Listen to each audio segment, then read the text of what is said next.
आजादी की कभी शाम ना होने देंगे, शहीदों की कुर्बानी बदनाम ना होने देंगे। बची है लहू की एक बूंद भी रगों में, तब तक भारत माता का आंचल नीलाम ना होने देंगे। सर्वप्रथम मैं इस अवसर पर इस सभा में उपस्थित सभी सज्जनों का हार्दिक अभिनंदन करती हूँ। स्वतंत्रता दिवस के इस शुभ अवसर पर आप सभी के सामने यहाँ खड़े होकर अपने विचार प्रस्तुत करने में अत्यंत खुशी महसूस कर रही हूँ। ये 77वां स्वतंत्रता दिवस हमारे द्वारा तय किए जा चुके एक लंबे सफ़र को दर्शाता है। आज ही के दिन हमारे देश के महान स्वतंत्रता सेनानियों ने वर्षों तक संघर्ष करने के बाद स्वतंत्रता हासिल करने और हमारे देश को अंग्रेज़ों की गुलामी से आज़ादी दिलाने में सफलता प्राप्त की।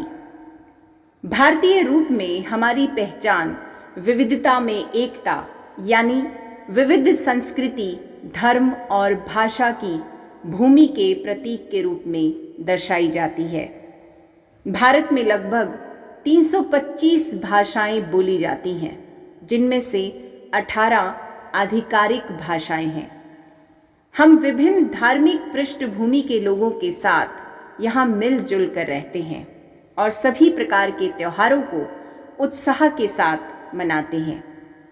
असल में हमारे देश में सभी धार्मिक, जातीय और सांस्कृतिक पृष्ठभूमि के लोगों का गर्मजोशी से स्वागत किया जाता है और इसीलिए यहाँ अतिथि को देवताओं के समान सम्मानित किया जाता है और उन्हें अतिथि देवो भव द्वारा संबोधित किया जाता है।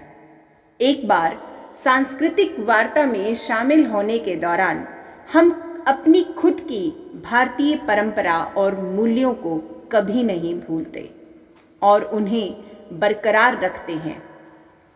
पिछले 70 वर्षों में हमारा देश दुनिया के सबसे बड़े लोकतंत्र में से एक के रूप में उभरा है और अब तक हम एक राष्ट्र के रूप में अंतरिक्ष प्रौद्योगिकी, दूर संचार उद्योग के साथ हरित क्रांति जैसे क्षेत्रों में खुद को साबित कर चुके हैं और वर्तमान में हम एक मजबूत आईटी हब बनाने की दिशा की ओर आगे बढ़ रहे हैं। भले ही हमें स्वतंत्रता प्राप्त किए हुए कई वर्ष बीत चुके हैं, परंतु हमें अपनी मातृभूमि को मुक्त कराने वाले नेताओं के बलिदानों को कभी नहीं भूलना चाहिए। महात्मा गांधी जिन्हें अक्सर हम बापू के नाम से संबोधित करते हैं, उस महान आध्यात्मिक गुरु द्वारा दिखाए गए हैं। हमें अहिंसा आंदोलन पर आधारित भारतीय स्वतंत्रता संग्राम को भी याद रखना चाहिए। हमारी आज़ादी का सबसे महत्वपूर्ण पहलू यह है कि यह किसी भी आक्रामक प्रथाओं के माध्यम के बिना दृढ़ निश्चय के साथ जीता गया था। आज भी इस राष्ट्र को विविध मूल्यों और संस्कृतियों को एक शांत मिलाप के रूप में जाना जाता है। दूसरी ओर हमने जाति, वर्ग और लिंग जैसे विभिन्न आधारों पर गरीबी, भ्रष्टाचार और भेदभाव जैसे गंभीर समस्याओं का सामना किया है, जिसने विविध प्रकार के समस्याओं को विकसित किया है, जिससे हमारा देश अविकसित देशों की सूची में गिना जाता है। हालांकि फिर भी हम अपने मूल अधिकारों को पाने और समाज से इन सामाजिक बुराइयों को खत्म करने की कोशिश कर रहे हैं।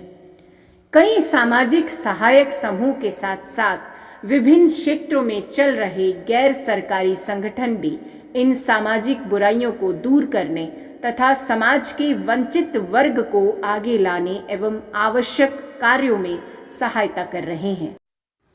हालांकि यह दौर हमारे देश के विकास को सुनिश्चित कराने के लिए आवश्यक है। तो चलिए इस बेहतरीन दिन को अति उत्साह के साथ मनाते हैं और उन क्षेत्रों पर ध्यान केंद्रित करते हैं जहां हम एक राष्ट्र के रूप में कमी महसूस करते हैं तथा खुद को और बेहतर बनाने के लिए प्रयास करते हैं। अंत में मैं इतना कहते हुए आप सबसे विदा लेना चाहूँगी। और मेरी बातों को एक अच्छे श्रोता के रूप में सुनने के लिए आप सभी का धन्यवाद। ढूंढ लो आसमां, ढूंढ लो ये जमीन, ढूंढ लो आसमां, ढूंढ लो ये जमीन, देश भारत के जैसा कहीं भी और नहीं। जय हिंद।